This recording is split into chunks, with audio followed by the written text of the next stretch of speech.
Sada anak boru marguar Sinta Bella Saragi marumur 24 tahun marujunggolu alamanikot di Jabuna na adong di Jalan Medan kilometer 3,5 Kelurahan Sumberjaya Kecamatan Siantar Martoba Kota Pematang Siantar di hari Senin tanggal 8 Salpu.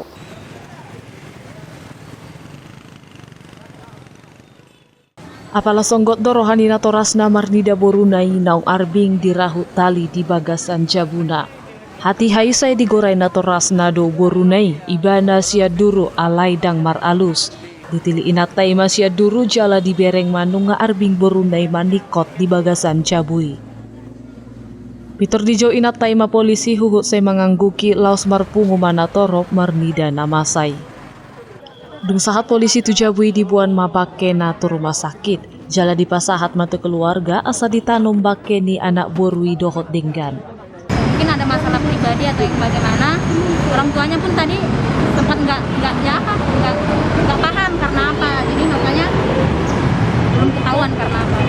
Manghuton hatani keluarga di Surado adong persoalan ni ibana asa gabe pulut rohana manikot di Cabui.